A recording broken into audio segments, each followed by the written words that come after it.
보겠습니다. 요한복음 1장 19절부터 23절 말씀입니다.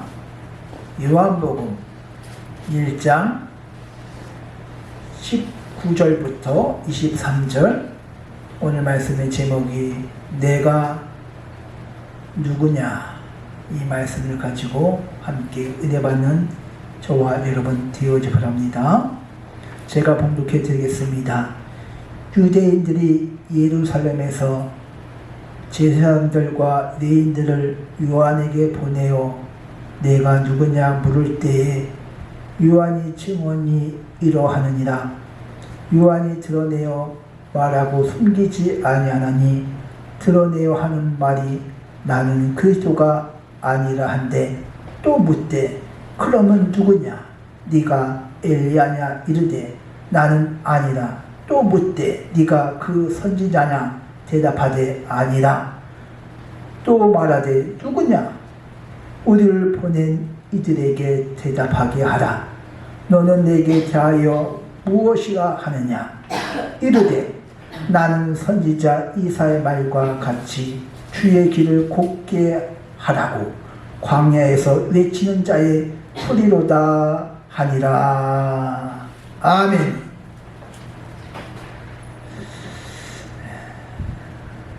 (2024년도) 한국보건산업 진흥원에서 이렇게 조사를 했는데, 그러니까 작년에 외국인들이 한국으로 의료 관광 목적으로 온 사람이 47만 3,340명? 제가 47만 명이 넘습니다. 근데 이 47만 중에서 성형수술하기 위하여 많은 외국인 여자들이 한국에 와서 성형수술을 받고 자신의 나라로 돌아갔다고 합니다. 그러니까 성형수술 받고 자기 나라로 돌아갈 때에 반드시 출국이나 어떤 입국 심사제를 거쳐야 합니다. 그런데 성형수술 그 전과 후의 모습이 다르지요. 그러니까 여권사진과 다른 것입니다.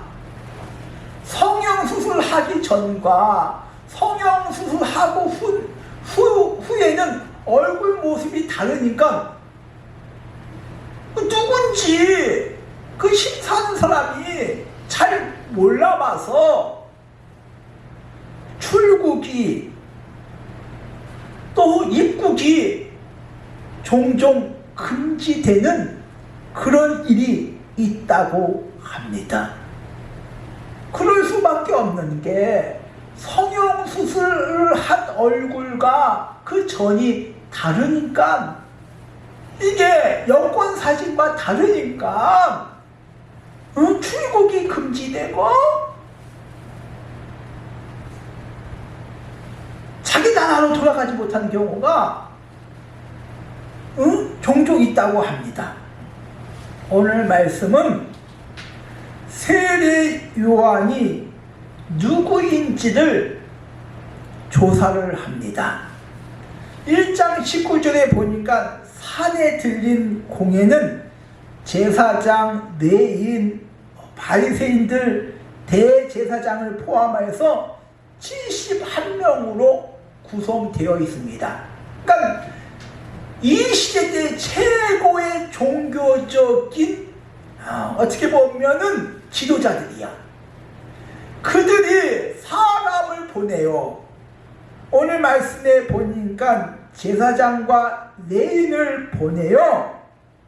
요한이 누구인지 알아보도록 한 것입니다. 말라기 선지자 이후에 400년 동안 하나님께서는 이스라엘 백성들에게 어떠한 말씀도 안 하셨습니다. 따로 보내주시지 아니하셨습니다. 그 침묵하고 계셨습니다. 근데 400년 만에 나타난 것이 세례 요한이야. 이 세례 요한을 통해서 말씀을 하고 있습니다. 세례 요한이 첫 마디가 마태복음 3장 2절에 보니까 회개하라 천국이 가까이 왔느니라. 이 독사의 새끼들아, 독사의 자식들아, 임박한 진노를 피하랴. 좋은 열매를 맺지 아니한 나무는 찍어 불에 던져버리겠다고 세례 요한이 400년 만에 하나님의 말씀을 선포합니다. 세례 요한을 통하여 하나님께서는 자신의 말씀을 하셨습니다. 이렇게 세례 요한이 요단강에서 말씀을 선포하고 세례를 베풀 때 수많은 사람들이 나와서 세례 요한을 향해서 앞으로 나와서 세례를 받습니다.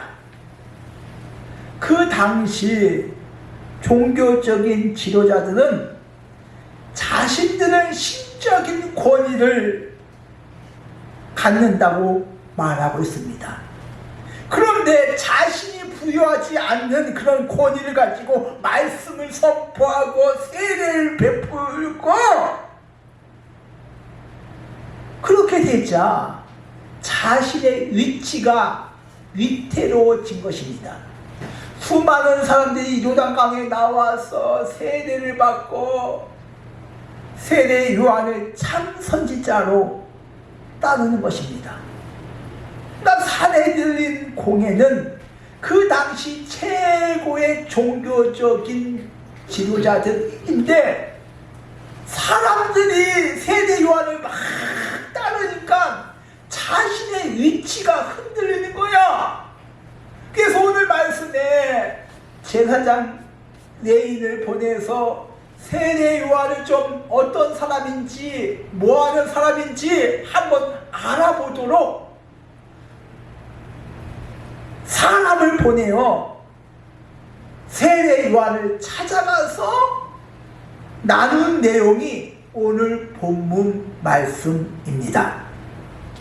어떻게 보면 1장 19절에 보니까 조사위원회가 구성되는 것 아니겠습니까? 세례 요한을 조사하기 위하여. 그래서 레위인과 제사장이 찾아가서 오늘 19절에 보니까 네가 누구냐? 네가 누구냐? 제사장과 레위인이 찾아가서 네가 누구냐? 세례 요한을 향해서 질문을 합니다. 22절에 보니까 너는 좀 대답하라. 네가 누군지 대답하라.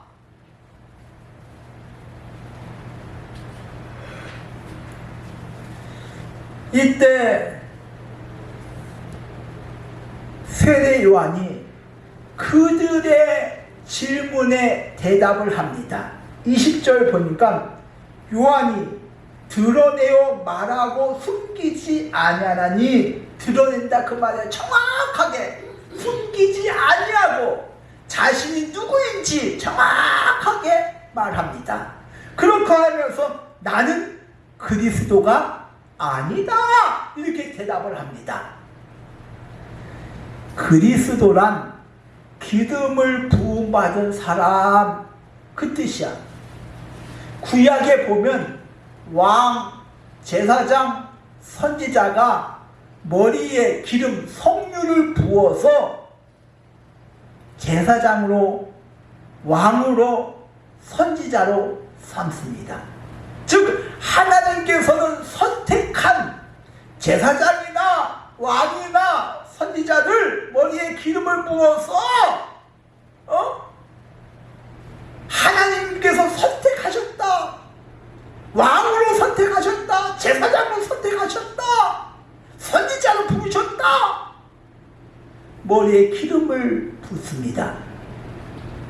구약의 히브리어로 메시아하고 같은 뜻입니다. 즉 그리스도란 구약의 메시아, 즉 구원자, 그 뜻입니다. 그 의미입니다. 즉 예수님께서는 하나님의 아들로서 머리에 기름을 부음을 받은 구원자로 세우셨다 그 말이야.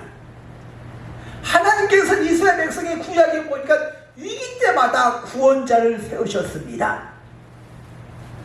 모세를 세워서 이스라엘 백성을 해방시키게 만들고, 기도원을 세워서 미디안 군대로부터 그 위기 가운데 승리케 하여 주시고, 다윗에게 기름을 부어서 골리앗을 꺾게 만드시고 왕으로 삼으실 줄 믿습니다. 세례 요한은 자신은 구원자가 아니라고, 자신은 그리스도가 아니라고 정확하게 말하고 있습니다. 근데 많은 사람들은 세례 요한을 선지자로 그리스도라고 알았어.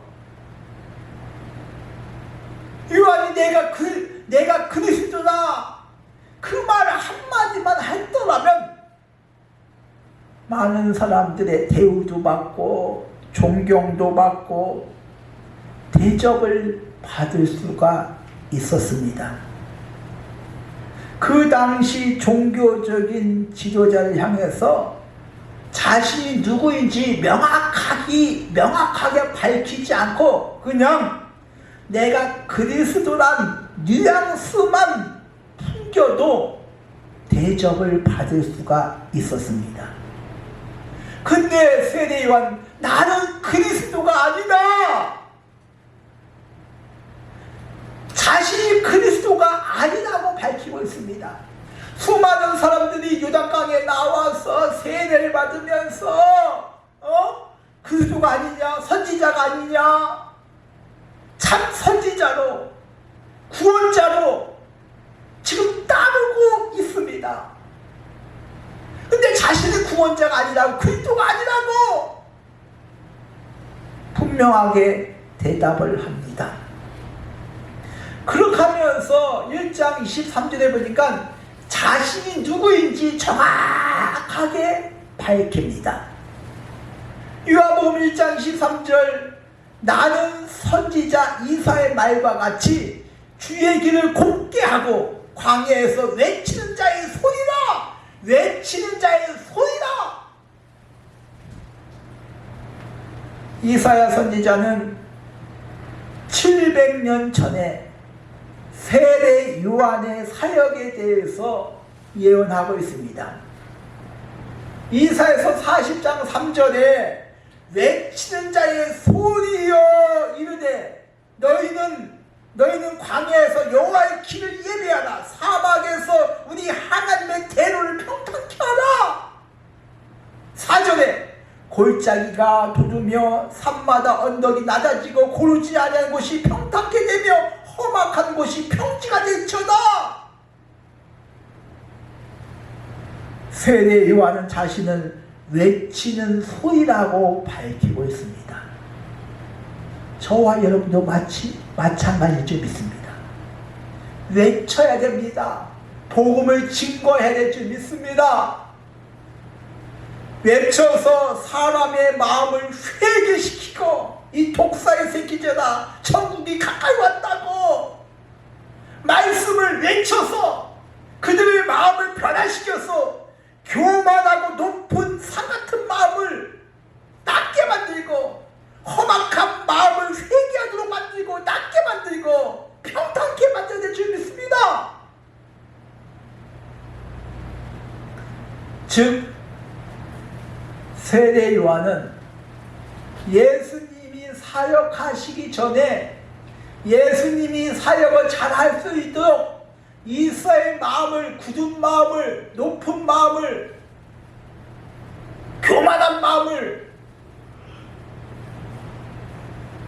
하나님의 말씀을 받아들일 수 있는 마음으로 예수님께서 사역을 잘 할 수 있도록 미리 길을 닦아 놓는 그런 역할을 하는 것이 세례 요한입니다. 예수님께서 사역을 잘 할 수 있도록 미리 말씀을 증거해 놓고, 미리 길을 닦아 놓고, 미리 준비해 놓고, 그것이 세례 요한의 사역입니다. 요한복음 1장 27절에 보니까 세례 요한은 나는 그리스도가 아니다 하면서 내 뒤에 오시는 이가 그이다. 그분이 그리스도다. 나는 그분의 신발끈을 풀기도 감당치 못할 것이다. 못한다. 말씀하고 있습니다. 그 당시에 가장 천한 노예, 가장 낮은 노예가 손님이 오면 달려가서 그 샌달이죠. 신발끈을 풀어서 대야에다가 물을 떠서 발을 씻는 그런 일을 합니다. 이게 가장 천한 노예가 하는 것이 손님이 오면 신발끈을 풀어서 발을 씻어주는 그런 일을 감당합니다. 예수님은 구원자로 그리스도로 인류를 구원하기 위하여 우리의 죄를 대신 담당하기 위하여 하나님의 어린 양으로 오셨지만은 세례요한 자기 자신은 나는 가장 종이 담당하는 것조차 감당 못할 그런 미천한 신분이라고 자기 자신을 밝히고 있습니다. 우리가 신앙생활을 할 때 때로는 누가 알아주지 않는다고 섭섭할 때가 있고, 누가 내가 이렇게 신앙생활 열심히 하는데 알아주지 않는다고 해서 시험 들 때도 있지 않습니까? 세례 요한은 신발끈 풀기도 감당 못하겠도다 그렇게 밝히고 있습니다. 찬송가 223장에 이름 없이 빛도 없이 감사하면서 섬기겠다고 그렇게 이 저자는 찬양을 부르고 있습니다. 우리가 이름 없이 빛도 없이 감사하면서 주의 일을 해야 되지 않겠습니까? 세례 요한은 사람들의 박수, 갈채, 그것보다는 자신에게 주어진 사명을 묵묵히 감당한 줄 믿습니다. 어느 날 세례 요한의 제자들이 요한에게 찾아와서 선생님, 다 그에게 가더이다. 전에는 사람들이 요단강으로 찾아와서 세례를 받았는데 예수님이 나타나고 예수님이 사역하니까 다 이제는 사람들이 다 예수님 앞에 가. 나 제자들이 찾아와서 선생님, 이제는 그 전에 요단강에서 세례를 받던 그에게 가나이다. 이때 세례 요한이 뭐라고 말씀하신 줄 아십니까? 그는 흥해야겠고 나는 세야 하리라. 그는 막 번성해야 되고 나는 세야 된다 그 말이야. 주의 일을 하면서 내가 흥하면 안 돼. 내가 나타나면 안 돼. 예수님이 흥해야 되고 예수님의 이름이 높아져야지 사람의 이름이 높아져서는 안 된다 그 말이야.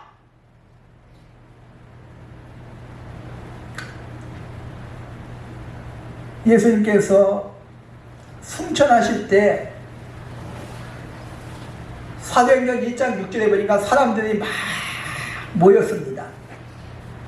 이때 예수님 앞에 질문을 합니다. 주 주께서 이스라엘 나라를 회복하심이 이때일까? 그러니까 예수님의 재림 시기를 물어봅니다. 이때 사도행전 1장 7절에 보니까 때와 시기는 아버지께서 자기의 권한에 두었으니 너희는 알 바 아니라. 예수님의 재림 시기는 하나님의 권한이다. 너는 알 바가 아니다 말이야. 근데 사람들은, 어떤 사람들은 막 예수님이 언제 온대 막 연구하고 막 찾고, 그 시간에 사명을 감당하라 그 말이야. 알 바 아니라 오직 성령이 너에게 임하시면 너희가 권능을 받고 예루살렘과 온 유다와 사마리아 이르러 땅까지 복음을 증거하라. 내 증인이 되라. 알 바 아니라 그 말이야. 언제 오든지 내가 준비만 되어 있다면 염려할 것이 뭐가 있겠습니까? 예수님이 언제 온대? 내가 연구해보니까 어느 목사님이 언제 온대? 그거만 막 팝니다. 언제 오든 알아서 뭐 할 것입니까?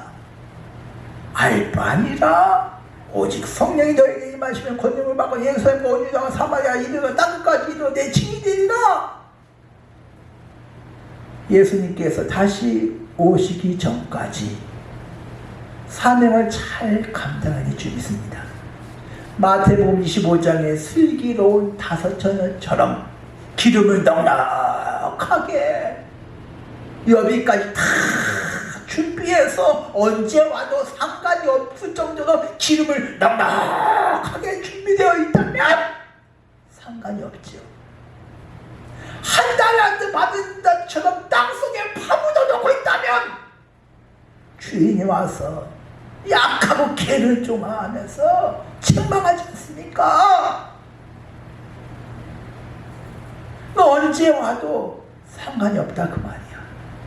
믿음만 준비하고 있다면, 사명 잘 감당하고 있다면, 그건 저와 여러분 누구입니까? 하나님의 자녀 아니겠습니까? 예수님께서 날 사랑하셔서 십자가상에서 물과 피를 다 흘리시고 죽기까지 날 사랑하여 주셔서 하나님의 자녀가 된 것 아니겠습니까? 저와 여러분은 세례 요한이 외치는 자의 소리라고 밝히고 있습니다.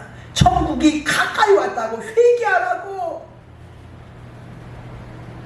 말씀하고 있습니다.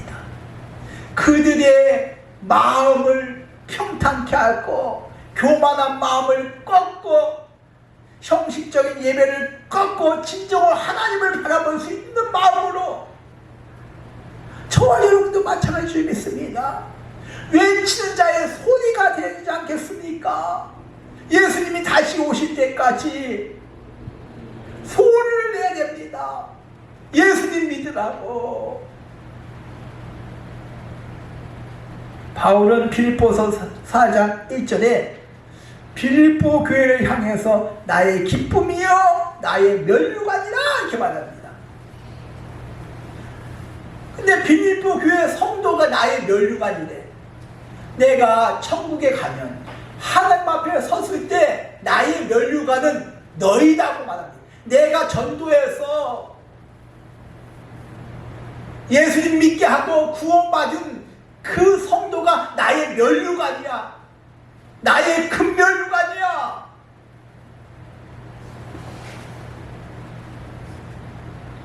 하나님 앞에 섰을 때 내가 전도해서 구원받은 자가 내 옆에도 있기를 바랍니다. 세례 요한이 예수님이 오실 때 그 사역을 잘 할 수 있도록 외치는 자의 소리가 되어서 골짜기를 도둑게 하시고 산과 언덕을 낮게 하게 하시고 평탄길을 만들고 대로를 만든 것처럼 예수님이 사역을 잘 할 수 있도록 준비한 것처럼 저와 여러분 다시 오시는 예수님을 맞이하기 위해서는 외치는 자의 소리가 되어서 그들을 천국으로 인도할 수 있는 저와 여러분 되어지기를 주님의 이름으로 축원드립니다. 하나님 아버지 참으로 감사를 드립니다.